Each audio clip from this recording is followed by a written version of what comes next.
السلام علیکم ورحمۃ اللہ وبرکاتہ۔ رب اشرح لی صدری ویسر لی امری واحلل عقدۃ من لسانی یفقہوا قولی۔ ربنا زدنا علما اللہم فقہنا فی الدین آمین۔ آیت نمبر 245 سورہ البقرہ تک ہم پڑھ چکے۔ ہم نے پچھلی آیات میں پڑھا تھا اعوذ باللہ من الشیطان الرجیم بسم اللہ الرحمن الرحیم والذین یتوفون منکم ویذرون ازواجا، تم میں سے جو وفات پا جائیں اور بیویاں چھوڑ جائیں وہ اپنی بیویوں کے لیے 1 سال کے نان نفقے کی وصیت کر جائیں اور اس بات کی کہ ان کو گھروں سے نہ نکالا جائے، ہاں اگر وہ خود ہی نکل جائیں اور معروف طریقے سے اپنے لیے کچھ بندوبست کر لیں تو ان پر کوئی گناہ نہیں، اللہ زبردست حکیم ہے۔ یہ آیات جیسے کہ ہم نے کل پڑھا تھا منسوخ ہو چکی ہیں اس آیت سے کہ اللہ تعالیٰ نے جو ہے وہ آیت عدت اور آیت وراثت اتاری، جس میں خواتین کا ورثے میں حصہ بھی بتا دیا اور ان کی عدت بھی 4 مہینے 10 دن بتا دی۔ تو اس حکم کے بعد پھر ان کو پورے سال کا نان نفقہ دینا یا پورے سال شوہر کے گھر میں رہنے کا حکم جو ہے وہ منسوخ ہو چکا ہے۔ پھر اللہ نے فرمایا متعلقہ اور خواتین کو حسب دستور کچھ خرچ دے دینا چاہیے، یہی پرہیزگاروں پر لازم ہے، یعنی متع طلاق مراد ہے۔ اللہ تعالیٰ اپنی آیات اس طرح بیان کرتا ہے تاکہ تم سمجھو، کیا تم نے ان لوگوں کے بارے میں غور نہیں کیا جو ہزاروں کی تعداد ہوتے ہوئے بھی موت کے ڈر سے اپنے گھروں سے نکل کھڑے ہوئے؟ تو اللہ نے ان سے کہا مر جاؤ، پھر ان کو زندہ کر دیا۔ بے شک اللہ لوگوں پر بڑا فضل کرنے والا ہے، لیکن اکثر لوگ شکر نہیں کرتے۔ اللہ کی راہ میں قتال کرو اور جان لو کہ اللہ تعالیٰ سننے والا اور جاننے والا ہے۔ کون ہے جو اللہ کو قرض حسنہ دے تاکہ اللہ اسے کئی گنا بڑھا دے، اور اللہ ہی تنگی بھی کرتا ہے اور کشادگی بھی، اور تم سب اسی کی طرف لوٹائے جاؤ گے۔ اب یہاں پر جو آیات آج کے ہم پڑھیں گے بنی اسرائیل کے حوالے سے ایک واقعہ بتایا جا رہا ہے۔ أَلَمْ تَرَ إِلَى الْمَلَإِ مِنْ بَنِي إِسْرَائِيلَ مِنْ بَعْدِ مُوسَى إِذْ قَالُوا لِنَبِيٍّ لَهُ ابْعَثْ لَنَا مَلِكًا نُقَاتِلْ فِي سَبِيلِ اللَّهِ قَالَ هَلْ عَسَيْتُمْ إِنْ كُتِبَ عَلَيْكُمُ الْقِتَالُ أَلَّا تُقَاتِلُوا قَالُوا وَمَا لَنَا أَلَّا نُقَاتِلَ فِي سَبِيلِ اللَّهِ وَقَدْ أُخْرِجْنَا مِنْ دِيَارِنَا وَأَبْنَائِنَا فَلَمَّا كُتِبَ عَلَيْهِمُ الْقِتَالُ تَوَلَّوْا إِلَّا قَلِيلًا مِّنْهُمْ وَاللَّهُ عَلِيمٌ بِالظَّالِمِينَ۔ کیا تم نے موسیٰ کے بعد بنی اسرائیل کے ان سرداروں کے معاملے پر غور کیا کہ جب انہوں نے اپنے نبی سے کہا کہ ہمارے لیے ایک بادشاہ مقرر کر دیجئے تاکہ ہم اللہ کی راہ میں جہاد کر سکیں۔ موسیٰ علیہ السلام کی وفات کے بعد بنی اسرائیل بڑی تیزی سے بگاڑ اور زوال کا شکار ہو گئے، کفر و شرک کو اپنا کر اللہ کی نافرمانی میں حد سے گزر گئے، چنانچہ ان پر اللہ کا عذاب آیا اور دوسری قوموں نے ان پر چڑھائی کی، کشت و خون اور قید و بند، جلا وطنی اور در بدر کی ٹھوکریں ان کا مقدر بن گئیں۔ پھر اللہ تعالیٰ نے انہیں سنبھلنے کا موقع دیا اور اپنے نبی کو مبعوث فرمایا۔ قومی حیثیت بحال ہونے کے بعد ان کے بااثر لوگوں نے نبی سے درخواست کی کہ ان میں سے کسی کو حکمران بنا دیا جائے جس کی سربراہی میں یہ دشمنوں سے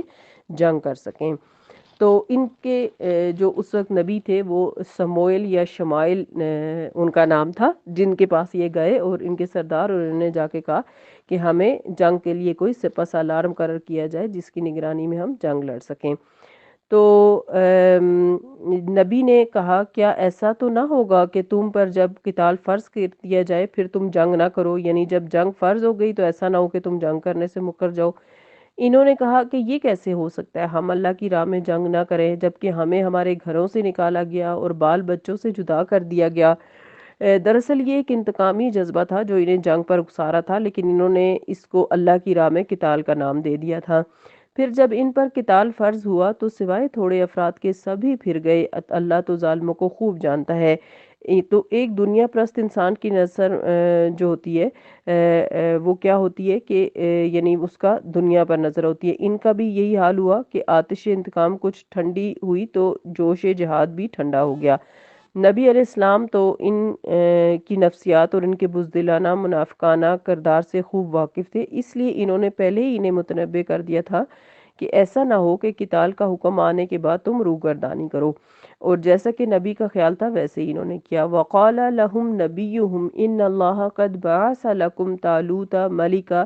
قَالُوا أَنَّىٰ يَكُونُ لَهُ الْمُلْكُ عَلَيْنَا وَنَحْنُ أَحَقُّ بِالْمُلْكِ مِنْهُ وَلَمْ يُؤْتَ سَاعَةً مِنَ الْمَالِ قال ان اللہ اصطفاہ علیکم وزادہ بسطۃ فی العلم والجسم واللہ یؤتی ملکہ من یشاء واللہ واسع علیم۔ ان کے نبی نے ان سے کہا اللہ تعالیٰ نے طالوت کو تمہارے لیے بادشاہ مقرر کر دیا ہے، تو کہنے لگے کہ وہ ہم پر حکمران کیسے ہو سکتا ہے جبکہ ہم اقتدار کے اس سے زیادہ حقدار ہیں، اس کو تو مالی وسعت بھی نہیں ملی۔ نبی نے کہا اللہ نے تم پر اس کو منتخب کر لیا ہے اور اس کو علمی اور جسمانی صلاحیت دی ہے، اللہ تعالیٰ جس کو چاہتا ہے اپنا ملک عطا فرما دیتا ہے، اللہ تعالیٰ بہت زیادہ وسعت والا اور علم والا ہے۔ تو ایک دنیا پرست کی نظر میں حسب، نسب اور مال اور دولت، عہدے اور ذمہ داری کے معیار ہوتے ہیں، لیکن اللہ کی نظر میں ایمان، اخلاص اور تقوی کے ساتھ علم و دانش، فن حرب میں مہارت یعنی جنگی مہارت اور قائدانہ صلاحیت اصل معیار ہے۔ ہر چند کے معاشرے میں طالوت کی کوئی نمایاں حیثیت نہیں تھی، یعنی خاص طور پہ مالی حیثیت ٹھیک نہیں تھی، پھر بھی اللہ تعالیٰ نے انہیں منتخب فرمایا۔ وہ قوم اس فیصلے سے مطمئن نہ تھی تو ایک معجزانہ نشانی عطا کی گئی۔ تو یہاں ہمیں کیا پتہ چلتا ہے کہ بنی اسرائیل جو ہیں وہ سطحی سوچ کے مالک تھے اور زوال یافتہ قوم تھے، اس لیے صرف یہ دیکھ رہے تھے کہ طالوت کے پاس مال نہیں ہے، اور کہنے لگے کہ یہ کس طرح ہمارے اوپر جو ہے وہ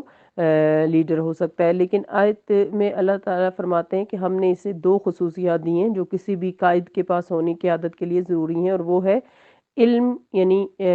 علم کا خزانہ تھا اس کے پاس، اور علم کے علاوہ اس کے پاس فن حرب بھی تھا، یعنی جنگی تدابیر اور جنگ لڑنے کا تمام یعنی فن اس کو آتا تھا، اور دوسرا جسم، یعنی جسمانی طور پہ بھی وہ بہت طاقتور تھا، اور یہ دو خصوصیات جو ہیں وہ کسی لیڈر کے اندر ہونا ضروری ہوتی ہیں۔ قال لهم نبيهم إن آية ملكه أن يأتيكم التابوت فيه سكينة من ربكم وبقية مما ترك آل موسى وآل هارون تحمله الملائكة إن في ذلك لآية لكم إن كنتم مؤمنين۔ ان کے نبی نے ان کو بتایا کہ اس یعنی طالوت کے اقتدار کی نشانی یہ ہے کہ وہ صندوق تمہارے پاس آ جائے گا جس میں تمہارے رب کی طرف سے تسکین قلب ہے، اور آل موسیٰ اور آل ہارون کے ترکے میں سے بقیہ سامان موجود ہے، فرشتے اسے اٹھائے ہوئے ہوں گے، اس میں فی الحقیقت تمہارے لیے نشانی ہے اگر تم واقعی ایمان لانے والے ہو۔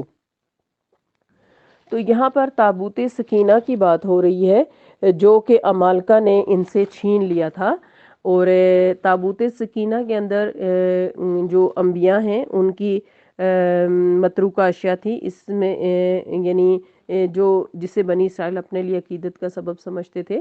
تو تابوت سکینہ میں من کی بوتل تھی، یعنی جو من و سلوہ ان کے لیے آسمان سے آتا تھا، اس میں ایک من کی بوتل تھی، تورات کی تختیاں تھیں، موسیٰ علیہ السلام کا عصا تھا جو ان کے لیے باعث سکون تھا، تو یہ چیزیں تھی اس میں۔ تو اللہ تعالیٰ کیا فرما رہے ہیں کہ وہ تمہیں واپس مل جائے گا۔ تو کہا جاتا ہے کہ فرشتے اس کو اٹھا کر واپس ان کی سرحدوں پہ چھوڑ گئے تھے، اور ایک بیل گاڑی پر وہ رکھا ہوا آیا تھا۔ تو لیکن یہ بات یاد رکھے کہ جہاں تک قلبی طمانت یعنی سکون قلب کا تعلق ہے تو وہ صرف اور صرف اللہ کے حکم پر ہی منحصر ہے، جیسا کہ آیت کے الفاظ ہیں سکینۃ من ربکم، یعنی اللہ تعالیٰ کی طرف سے تمہارے لیے اس تابوت میں سکینت ہے، ورنہ چیزیں انسان کو سکون نہیں دیتی، اصل سکون تو اللہ تعالیٰ اور اللہ کے ذکر میں ہی ہے۔ تو اللہ تعالیٰ نے ان کو طالوت کو بادشاہ قبول کروانے کے لیے یہ صندوق دیا تاکہ یہ اس کو دیکھ کر خوش ہو جائیں اور طالوت کی بادشاہی پر راضی ہو جائیں۔ تو آج کی آیات میں ہم نے یہ پڑھا کہ بنی اسرائیل جو ہیں جب انہیں ہوش آیا، عقل آئی، تو انہوں نے پھر جنگ لڑنے کا ارادہ کیا، لیکن جب اللہ تعالیٰ نے ان کے اوپر جنگ فرض کی تو وہ کچھ ڈھیلے ہو گئے اور جنگ لڑنے سے انکار کرنے لگے، جس پر جو ہے وہ اللہ تعالیٰ نے انہیں طالوت بادشاہ عطا کیا، اور اس کے ذریعے ان سے جنگ لڑنے کو کہا۔ ابھی یہ موضوع چل رہا ہے، انشاءاللہ تعالی ہم کل کی آیات میں اس کو مزید دیکھیں گے۔ اللہ تعالی ہم سب کو قرآن پاک کو بہترین طریقے سے سمجھنے کی اور اس پر عمل کرنے کی توفیق عطا فرمائے، آمین۔ سبحانک اللہم و بحمدک، نشہد ان لا الہ الا انت، نستغفرک و نتوب الیک۔ السلام علیکم ورحمۃ اللہ وبرکاتہ۔